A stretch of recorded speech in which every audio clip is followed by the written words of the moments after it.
नमोस्तु महाराज जी, मेरी जिज्ञासा यह है कि दिगंबर और श्वेतांबर दोनों ही जैन होते हैं, लेकिन उनमें अंतर क्या होता है? बहुत बढ़िया। काल समय की परिस्थितियां थी जब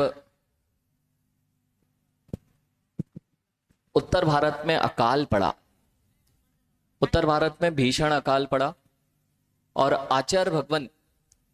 आहार करने के लिए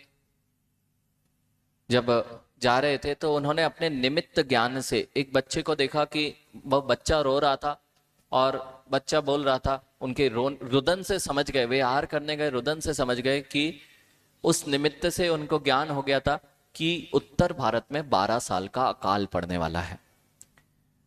और उस 12 साल के अकाल में जब आचार्य भगवान ने देखा कि संघ की व्यवस्थाएं, जैसे अभी कोरोना काल था, सब कुछ बंद था, कुछ प्रोडक्शन नहीं हो रहा था, और अगर एक साल खेती किसानी बंद हो जाए तो व्यापार की स्थितियां गड़बड़ हो जाती हैं, लोगों के पास विषमताएं खड़ी हो जाती हैं, व्यापार नहीं चलेंगे, खेती किसानी नहीं होगी तो व्यापार नहीं चलेंगे। अब यदि 1 साल हो, 2 साल हो, 3 साल हो, 4 साल हो और स्थिति बिगड़ती जाए, पानी मिलेगा नहीं, लोग प्यासे मरेंगे, खाने को कुछ होगा नहीं, अगर शासन और राज्यों के पास भी जो सुरक्षित रहता है वह भी सब खत्म हो जाएगा, तो ये स्थिति 12 साल तक चलनी थी। इसलिए आचार्य भगवान ने निर्धारित किया, उस समय 24,000 मुनि हुआ करते थे, और उन्होंने निर्धारित किया कि उत्तर भारत से हम दक्षिण भारत की ओर जाएंगे, वहां पर अकाल की स्थिति नहीं है। तो श्रावक जैसे आप लोग हैं, अब अगर आपसे बोल दें कि अब आगे आपके यहाँ कई सालों तक मुनिराज नहीं आएंगे, तो आप सब परेशान हो जाएंगे कि हमारे यहाँ मुनिराज नहीं आएंगे। तो जितने श्रावक थे आपके जैसे नगर में नगर श्रेष्ठी थे, उस समय बहुत वैभवशाली थे, उज्जैन नगर की घटना है, और उन्होंने श्रावकों ने आके निवेदन किया कि मुनिराज आप 12 साल क्या 24 साल भी यदि अकाल पड़े तो हमारे यहाँ कमी नहीं होने वाली है, हम अपने दिगंबर मुनियों की चर्या का प्रतिपालन जरूर कराएंगे। तो 12,000 मुनि तो दक्षिण भारत की ओर चले गए, और श्रावकों की बातों में आकर 12,000 मुनि का प्रवास यहीं हुआ, और अकाल पड़ा, स्थितियां बिगड़ती गईं, लोग एक दूसरे के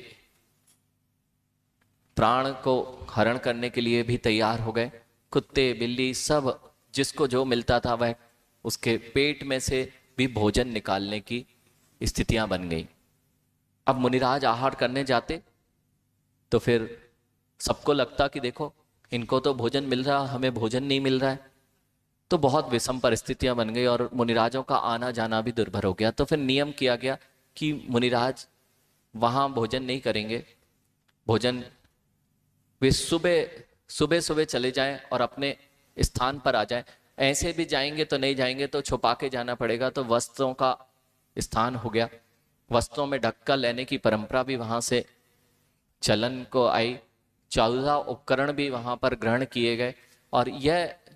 परंपरा ही वहां पर 12 साल तक थोड़े थोड़े करके करते धीरे धीरे ये सारी चीजें आती गई, दिगंबर परंपरा में आती गई। अब 12 साल पश्चात जब अकाल का काल समाप्त हुआ तो जो मुनिराज दक्षिण भारत गए थे वे वापस आए, तो देखा कि यहाँ तो मुनि धर्म का एक नया ही रूप आ गया है। अब उस समय जो जैन दर्शन का रूप था उसमें जो शिष्य बने थे वे जो जो आचार्य भगवान थे वे तो मानने तैयार थे कि हाँ मूल रूप दिगंबरत्व है और हमें वैसा ही धारण करना चाहिए, लेकिन जो नए शिष्य बने थे उनने तो वैसा ही चर्या की थी, वैसे ही देखा था। तो फिर उन्होंने उस बात को पुनः दिगंबरत्व को स्वीकार नहीं किया, और वहां से हमारे जिन दर्शन में 2 धाराओं का प्रवाह देखा जाता है। इसलिए जिन दर्शन में यह 2 धाराएं श्वेतांबर और दिगंबर की जो धारा बनने का मूल कारण है वह यहाँ से प्रारंभ होता है, जिसके कारण आज हम 2 दिख रहे हैं, लेकिन हैं सारे महावीर भगवान के ही वंशज हैं, महावीर भगवान के ही सिद्धांतों का प्रतिपालन करते हैं। समय की विषमताएं थी, परिस्थितियां थी जिसके कारण ऐसा हुआ है।